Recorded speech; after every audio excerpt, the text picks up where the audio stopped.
Hello and welcome to Noble Mind.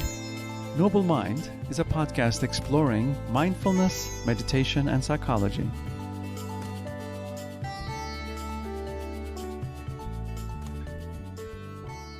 Hello, listeners. Welcome to Noble Mind. We have decided to add more conversations between Kate and me to our selection. And this week, we'd like to speak about the challenges of distraction and the importance of solitude and space and the benefits we can have for our lives and well-being. This is a topic very timely for me in my life. I've recently restarted the fall semester of teaching, and I also recently went away on a retreat in August. And the contrast between those two experiences were really quite striking for me, between all of the space and silence and solitude of a retreat experience, and then suddenly all the hustle and bustle of everyday experience with the start of the semester and emails flying back in and students and colleagues reappearing after some downtime over the summer. Certainly not everybody has the same rhythms to their work life as I do, but it also seems that distractions abound, and everybody that I talk to has some struggle with incoming information or incoming contact, and also a tendency to pursue engagement, perhaps distraction, and to do this in ways that really sometimes are counterproductive to even our productivity, as well as our own well-being. So maybe we'll start there.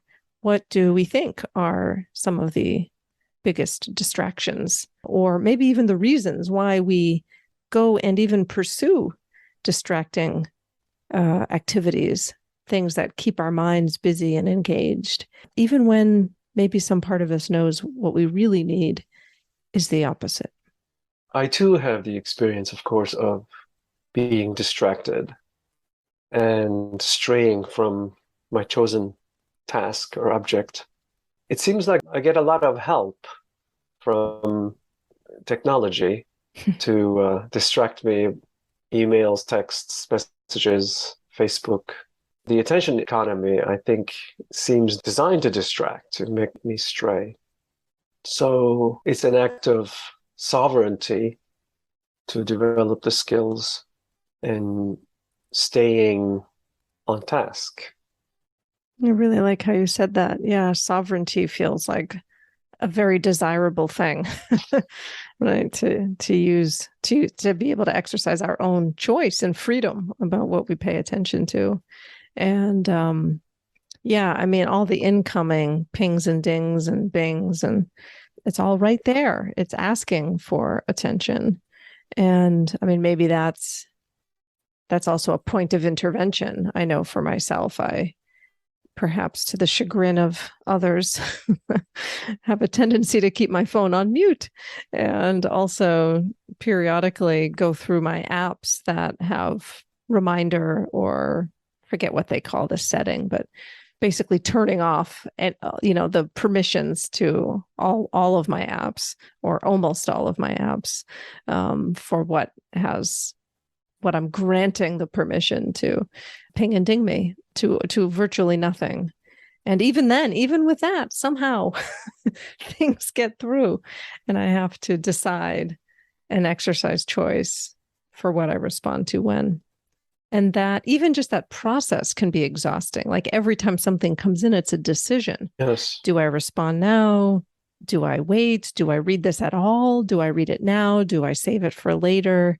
Even just that. And that also happens in email as well. Depending on what platforms you tend to be on, they all have their own version of this. I'm thinking of this idea of decision fatigue. Just having to make all those little micro decisions every day can itself be exhausting and distracting. And flipping into that distracted state then activates the default mode network, where it's attention wandering, and makes it more likely for us to worry, regurgitate the past, So unhelpful thinking and feeling patterns is a consequential issue. But then, of course, a lot of us also feel bad about our mind wandering. Like we feel maybe shame around, oh, I'm so distracted. There's an added layer of feeling bad about oneself. So why do we do it?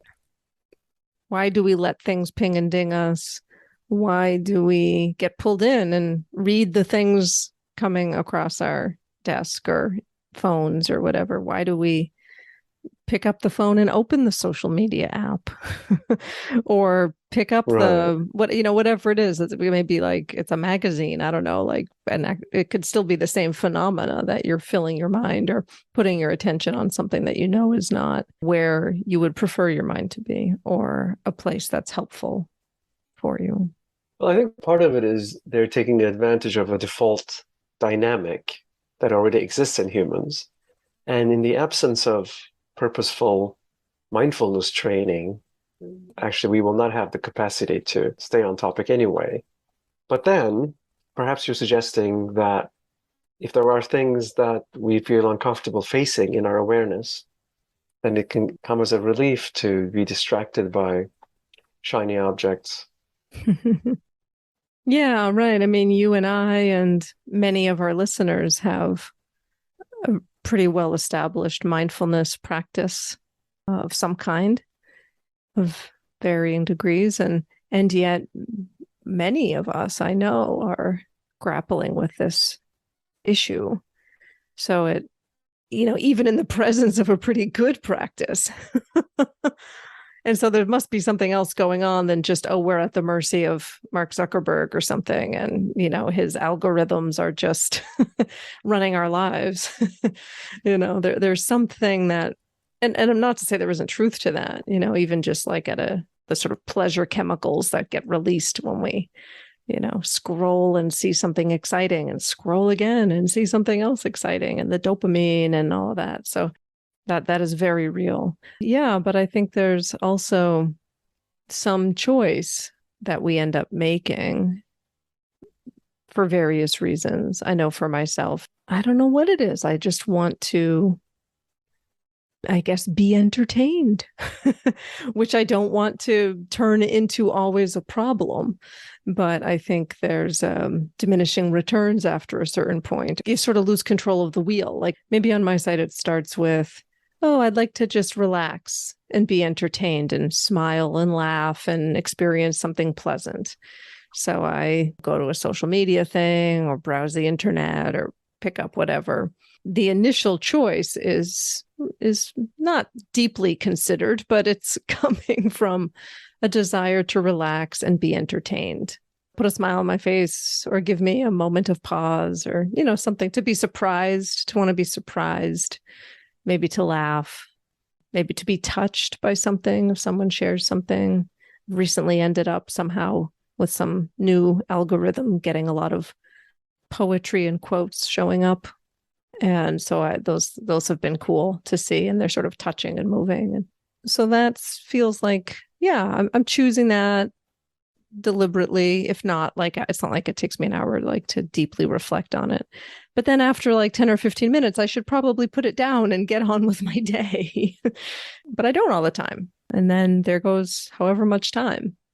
And I realized like, oh, I really would have been better served by spending that 15, 30, 45, 60, however many minutes just sitting quietly and staring out the window or or doing something constructive like drawing or whatever it might be, doing some creative writing or calling a friend, having a meaningful social interaction. We can put resources in place to help us be reminded, like timers, mindfulness bell, apps that can ding in a different way. And I also find accountability to myself in terms of, I use this track by Toggle. It keeps track of where I spend my time. That can be really salutary to see, oh, no. A bit like tracking one's nutrition. Right. Yeah. And a lot of phones have, and if they don't, you can download like phone usage or even internet usage apps that will you log in on all your devices and they tell you how many hours you spent. Maybe another thing worth exploring and articulating is what are some of the benefits of just being with oneself quietly? Going back to that idea of a retreat or even just a moment of pause to be alone with oneself and one's thoughts. I could share that in my experience, even just like not putting a podcast on when I drive or when I go for a walk or a run, or not putting music on, or not picking up my phone in a waiting room, or not picking up my phone in line at the grocery store. And then just letting my mind be kind of slightly bored, I guess, or just quiet. That there's something in those moments that actually feels restorative, even if it's just 2 or 3 minutes in line, not with your phone out. That just feels like a natural pause. And I think that's something that those of us who are tied to our phones, unless we've really been deliberate about it, we have easily lost track of that in our lives, I think. Because those little moments of pause and during transitions that we now fill by picking up the phone and looking were moments of rest that we had pre-phone culture. And depending on our age, even like my teenage self or even my 20-something self didn't have the same level of constant phone exposure and have phones that could do as much as they could do now. Just from my own experience, but I'm also thinking for listeners, if they're looking for takeaways, that if you're feeling like you never have a moment, notice where those moments are that you can grab back that might have been boring moments waiting in line, but actually served a function to be restorative and giving a little moment of peace for our brain to not have to process another story, another emotion. If we have 2 minutes in line at the store and we take our phone out and we read the news headlines, we might just get another surge of adrenaline or dopamine or whatever. Like if it makes us laugh, it's still another surge of some other emotion instead of just nothingness, just sweet nothingness, just quiet. When you think about it, periods during which we have high quality attention are precious and limited. So kind of frittering away those moments is unfortunate. And I know I have this experience where I may feel that I have no time at all, or I may feel very busy. But if let's say I set a meditation timer for 1 minute, a minute can feel like a really long time, especially if you're think about how long it takes to microwave your food or to boil water for tea or something. It's only a few minutes, but sometimes it can feel like forever. And that means that there's something subjective about time and that those few minutes could feel really deeply restorative if we could sort of just rest in them.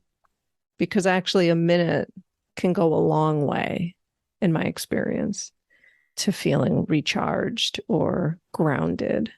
And we don't need to make an extra minute because we already waste minutes here and there and everywhere with all these distractions. And of course, the other thing is being with experiences that we don't want to be with. And that requires quite a bit of skill and even trauma-sensitive mindfulness to be able to manage where we place our attention and what we do when unwelcome thoughts and states arise. So that takes quite a bit of training and awareness itself. I remember when I first heard about Vipassana retreat, where my understanding is you can't budge or scratch, or you're supposed to sort of sit motionlessly for 10 days. That sounds terrifying. Right. And if you do move, you'll be profoundly judged. No, I'm kidding. But right, I mean, that idea can sound very, very unpleasant. And as you're saying, even just in those few moments we can find in our daily lives, if we don't take out the phone, then we're left being with whatever's there. And if we're out of the habit of being with ourselves, or we've never had that habit, then what's there might be very unfamiliar, very painful, all kinds of questions, emotions, whatever, could come up in those moments. So we may need to do some preliminary work to develop the skills to be with ourselves with compassion and kindness and a sense of space and generosity towards ourselves. So if I'm not going to take my phone out in these few minutes while for some reason, I've got the grocery store example in mind, like standing in line at the grocery store. I'm not taking my phone out. I'm just going to stand here and be with myself. But then, of course, when you're being with yourself, all kinds of stuff comes up. Unresolved issues in relationships, stressors at work, like your brain then fills your mind instead of what you fill it with from your phone. It feeds you all these thoughts and feelings. And so then we need to figure out a way to relate to those. And that's where I think a lot of the stuff we talk about on this podcast around mindfulness and compassion and self-compassion, that's where those tools become really useful in a practical way. And it's important to not be harsh with ourselves about getting distracted, because the reasons we're getting distracted are not trivial. And it may be that our mind is trying to protect us from much more painful experiences. So kindness is called for. It may seem like a trivial matter. Why do I get distracted? What's wrong with me? Actually, it's part of your mind trying to protect you. Even if it is a negativity bias, looking for what can go wrong excessively, that's built into us as a kindness by evolution. I think even with those sometimes painful thoughts and feelings that can come up in those gaps, I think I still feel better somehow with that experience versus just adding to the fire hose of information by going to social media or some other distraction.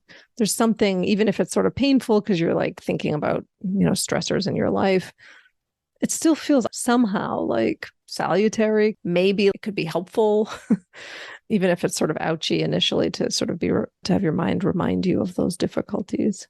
Somehow it still feels, not always, maybe not always, but at least as I'm sitting here today, it feels maybe better. Because just adding more headlines, more messages, more images, more words, more other people, filling my brain with other people and whatever's going on in their worlds and lives. For me, it's not as good as even being alone with myself and struggling a little bit, having difficult thoughts or emotions come up.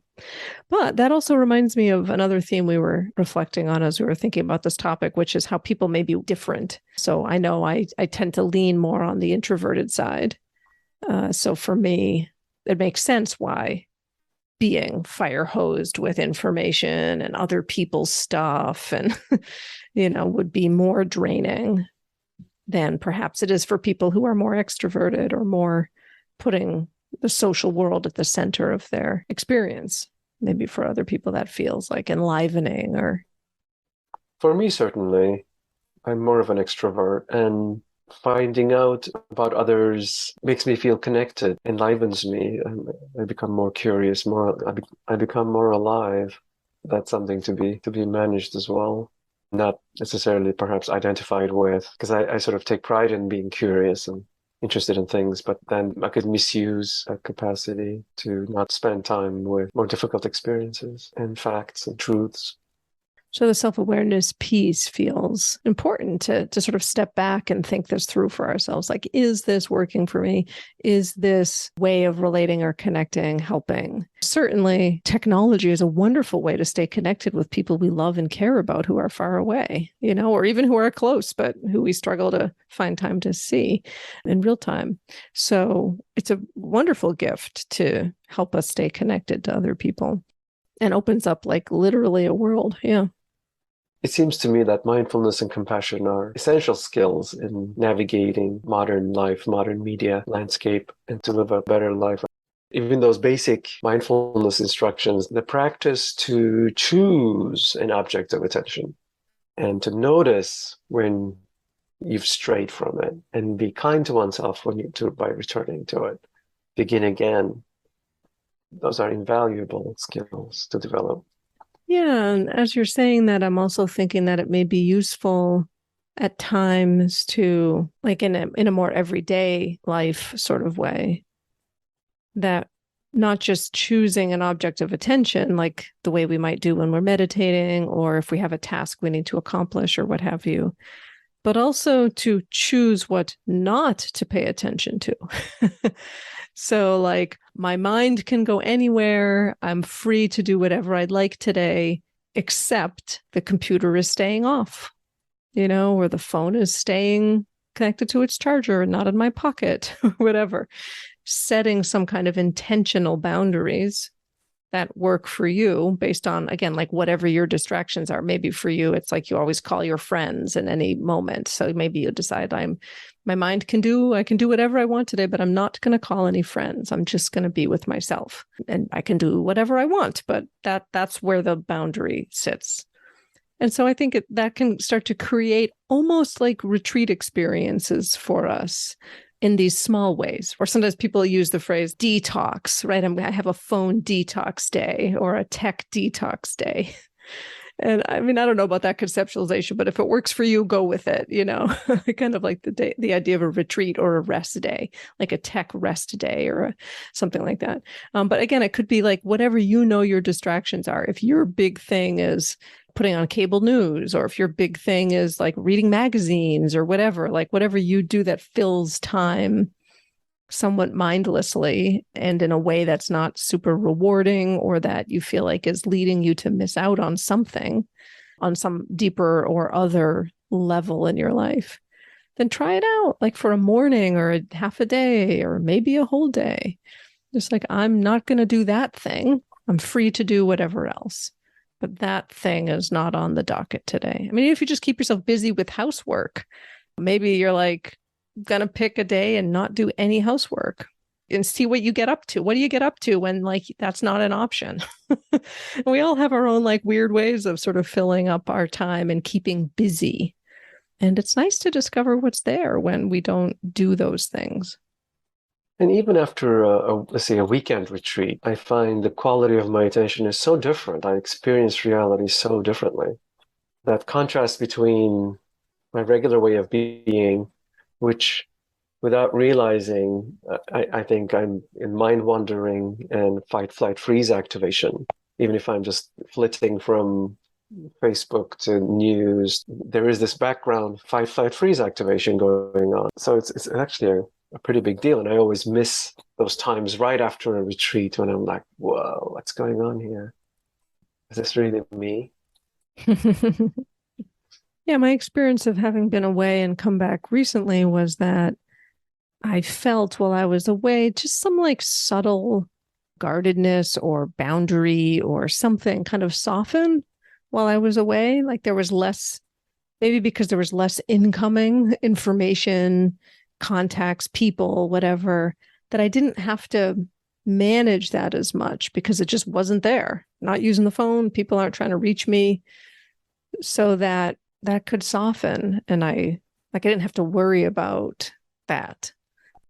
And then coming back with that softened, it felt nice, and even just at least for a couple days when the emails started coming in again or the pings and dings started up, there's just a little bit of that feeling of like, hey, it's not so bad.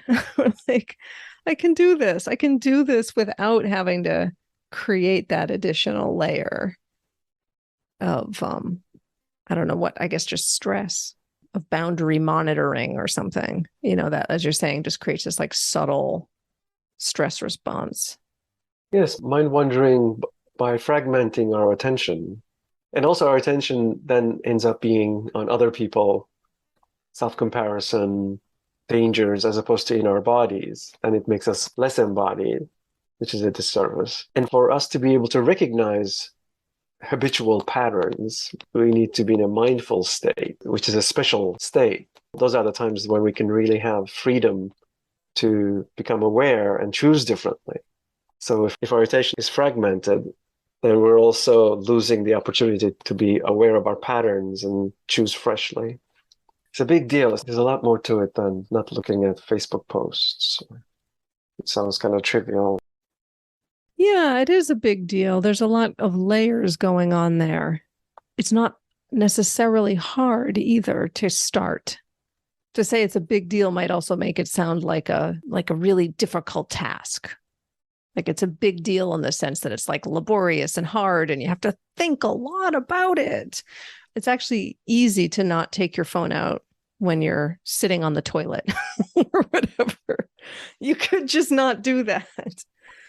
Yeah. And then what comes up and, there's a lot of skills or whatever, potentially. I mean, it depends on how much you're struggling, right? If you're really struggling, a lot more will come up. But if you're just kind of muddling along, like maybe it's not that hard to just not do that and then to experience the rest that comes with a little more space. So, yeah, I mean, like on the one hand, it's like really rich and important and a big deal. And there's a lot of layers to it and a lot of practices that are relevant. And yet also it's sort of deceptively simple at the same time. When we stop doing those habitual things, when we stop filling all of our downtime with something, we just see what's there. And then we go from there. It's interesting. We may think that we have to try harder. Sometimes we have to let go of efforting. It's more productive than, quote, trying harder. Right. Yeah. Could we just sort of be playful about it? Like, I wonder what would happen if I didn't bring my phone to the bathroom, whatever. I know people do that. So I'm giving that example because it's a thing. And so you could just like be curious, like, oh, what happens if I don't do that? What do I do? So, right.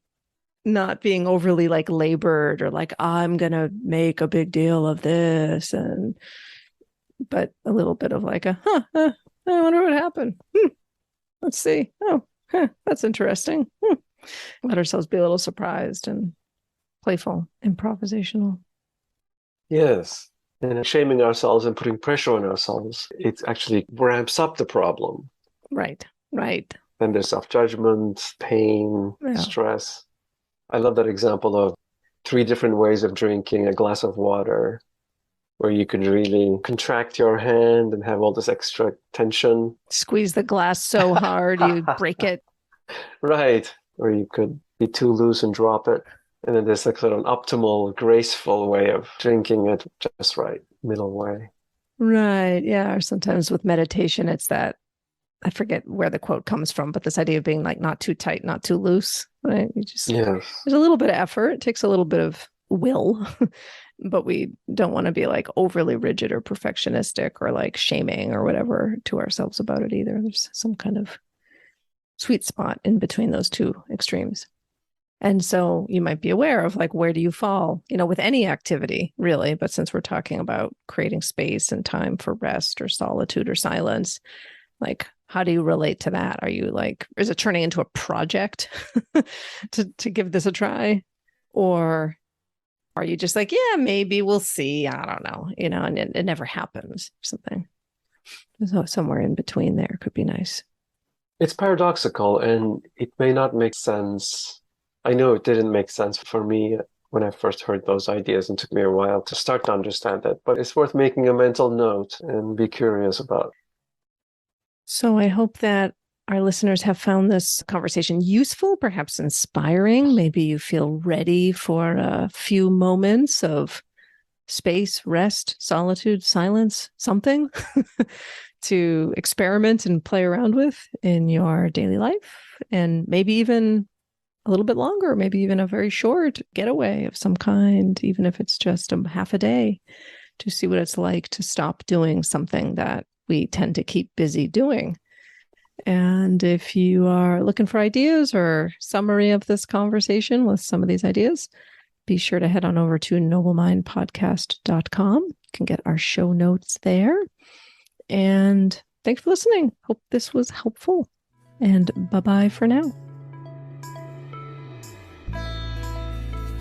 Thanks for listening today. If you enjoyed this episode, we hope you'll hit subscribe, leave us a great rating or review, and spread the word. You can also go to noblemindpodcast.com to join our email list. You'll get a weekly behind-the-scenes message, news, announcements, and other special goodies we come up with just for you. Thanks for listening, and bye for now.